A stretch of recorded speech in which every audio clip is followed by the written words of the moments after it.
Hey everybody, welcome to the Blue Collar Beer Gentleman. I'm Chris and I started this channel because I'm a fan of craft beer, but I'm also on a limited budget. And I wanted to show people that you don't have to spend a whole lot of money in order to enjoy good quality beers. So the beers I review on this channel usually come in around the $2 price range, and such is the case with today's selection.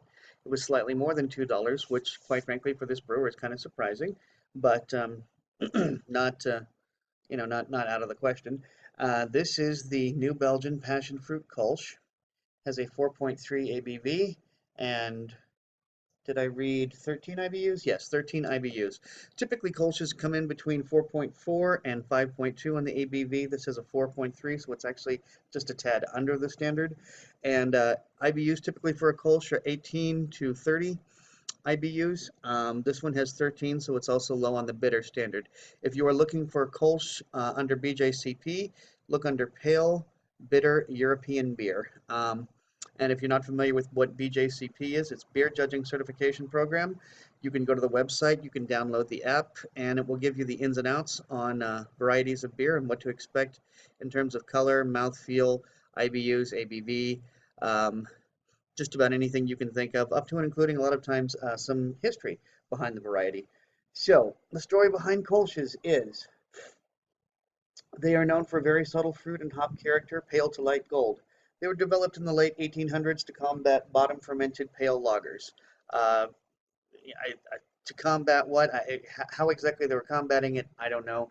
There seems to be a lot of, I've noticed in Belgium and Germany in particular, a lot of concerns of outside influences encroaching their way into brewing techniques. And so maybe that was the deal. Maybe the because it was, if you were a brewery that just wasn't capable of performing a bottom fermenting lagering, this is how you had to make yourself known. I don't know.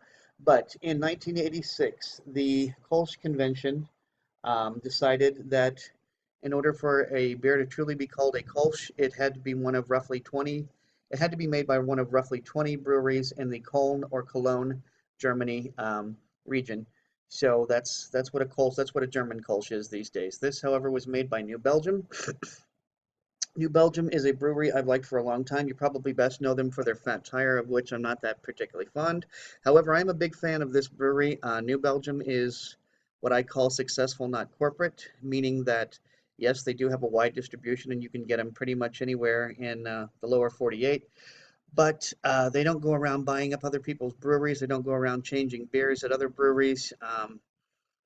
They're not into the whole corporate buyout thing. That's not what they're about. They're about expanding and growing and making their own beers better and stronger, and hats off to them for that. So anyway, there you have that. Quick notes about this beer amongst the reviewing community. Only 15 of my friends on Untappd have checked in and given it a cumulative score of 3.52. 25,000 of us have ranked it a 3.48 cumulatively. Beer Advocate has only 92 rankings, giving it a 8.4, which is good on their rankings. So there you have that. There's the ins and outs of that. I will be using my Stange glass one day. Very soon, I'm hoping Nancy's going to be learning some video editing techniques for me. I want to be able to show you the actual link. But I do have a series of beer glass videos explaining to you which glass to use, which one specifically. Kolsch's, as I understand it, when it comes to Oktoberfest and some of the other bigger beer festivals, they're sort of a palate cleanser. So they come around in these small glasses. You take one, you drink it down quickly, you enjoy the liberation of your taste buds, and then you move on to your next beer. Don't know much about this series and probably should have done a little more homework on this, and I apologize for that. But I'm going to show you that it says the Up Next series on New Belgium. I don't know, as I said, I don't know what that is, what that's about. I'm going to take a quick peek here, make sure that this hair is on the, yeah, it was on the inside. Sorry, I actually just rinsed this out, and yet there's enough cat and dog hair in my apartment to create new hairs in my beer, in my bottle, my glass. Excuse me. I am not seeing any explanation for Up Next series, so I apologize for that. And so there's the can, nice blue color. I'm going to show you the beer itself now. What you're seeing is actually roughly the same color as the beer. Maybe just a shade, just half a shade darker. I'm going to describe that as high carbonation, lots and lots of bubbles coming up. That head doesn't seem to be going anywhere, so that's fairly resilient head. Give this a quick beard wipe, see what I come across. I smell the passion fruit. Let me put my schnoz directly in, see what I can find.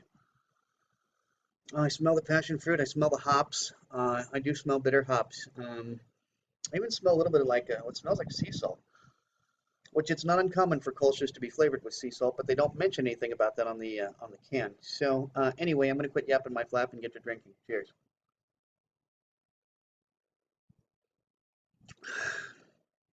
Okay, I'm going to describe it as a medium-high mouthfeel. It is a little bit spiky. It's you definitely taste the carbonation, that's for sure. It's effervescent. It's just the slightest bit sweet. It's not as sweet as I was expecting, to be honest with you. No alcohol burn, but with a 4.3 ABV, you can't really expect much of one.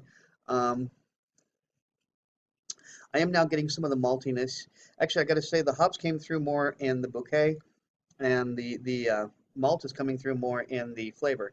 Um, but this is proving to be a pretty good beer.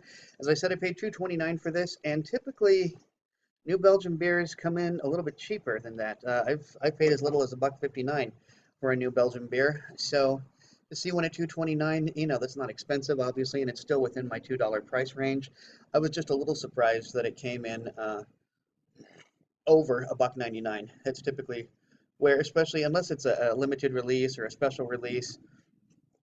I don't think this Up Next series is a big deal. Let's face it, we had 25,000 reviews on tap, so obviously this is not a limited release for them.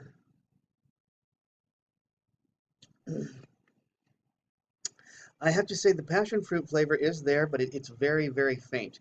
Just a slightest bit of sweetness. I almost feel like the sweetness is coming through more on the hop than on the passion fruit. But this is not a bad beer. This would actually might be a good base beer for a fruity beer cocktail of some kind, like some Mai Tai variation or something like that. Add a little amaretto to this and make sort of a Mai Tai drink of some kind or a zombie. Um, I'm thinking I'm going to give this, I was going to get a 3.5 because it came in a can. It gets the extra 0.25. Those of you who watch this channel frequently know that I do give an extra 0.25 to a beer that comes in a can. I'm a fan of cans. Hashtag canned are better. But yeah, this is an okay beer. I don't know that I would pay another $2.29 for this. And if it was more expensive than other pours, because I do see it's very popular. I've seen a lot of us on Instagram taking pictures of this beer recently. Um, but you know, if this was one of the choices for a poll on the drafts, and it was more expensive, I wouldn't go that route. I don't know that it's worth the extra $2.29. And as I said, I only gave it a 3, the beer itself a 3.5. So guys, if you like this video, please be sure to like, comment, and subscribe. And until next time, drink good beer and don't break the bank doing it. Cheers.